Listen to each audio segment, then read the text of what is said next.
All right, welcome back. In our last explainer, we really got into the weeds of breaking down individual forces. Today, we're going to take that a huge step further. We're going to learn how to look at a whole mess of forces happening inside the mouth and boil it all down to just one single predictable vector. Honestly, this is the secret to really mastering your orthodontic treatment plans. I mean, just think about any orthodontic case you've seen. You've got brackets, you've got wires, power chains, elastics. All of them are applying force at the same time.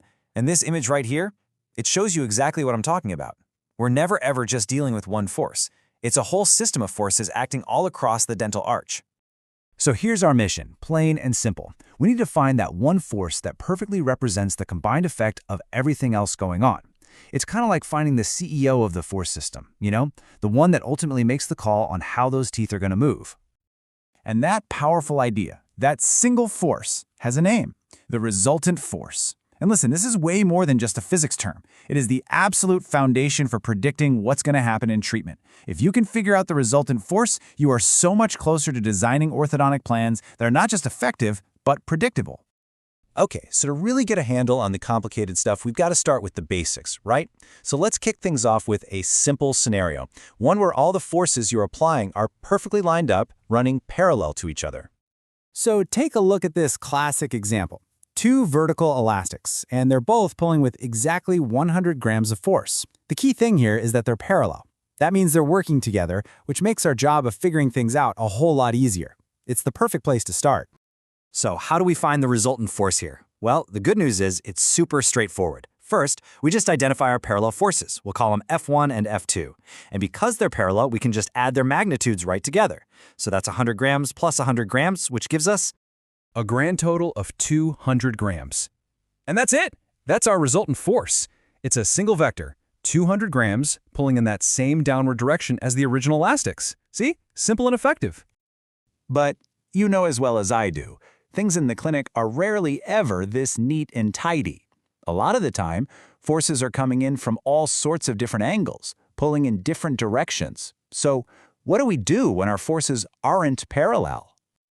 Okay. When forces are angled like this, we can't just add them up anymore. It doesn't work that way.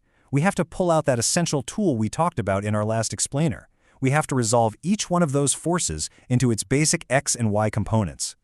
So here's the game plan. It's very methodical. First, you take every single angled force and you break it down into its horizontal, or X, component, and its vertical, or Y, component. Then you can just treat them like our simple case. Add up all the X's, add up all the Y's.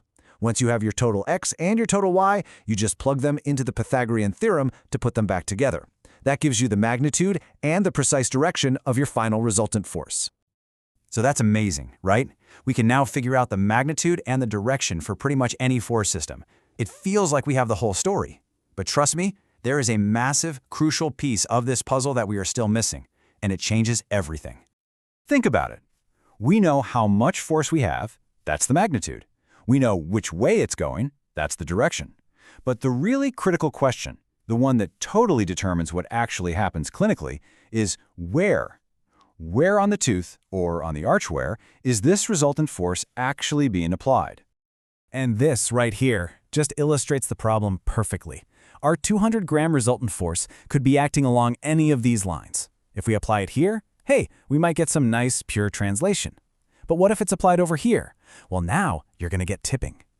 Every single one of these potential points of application creates a completely different kind of tooth movement. And this right here, this is a concept you've absolutely got to burn into your brain. Knowing where that force is acting is every single bit as important as knowing how strong it is or what direction it's pulling. If we can't nail down that exact point of application, we're basically just guessing at the clinical result. So the big question is, how do we find that precise point? How do we solve this puzzle? Well, the answer lies in a concept called the moment of a force. And understanding moments, well, that's what unlocks our ability to truly predict tooth movement. And that is exactly what we are going to dive into in our very next explainer. I'll see you then.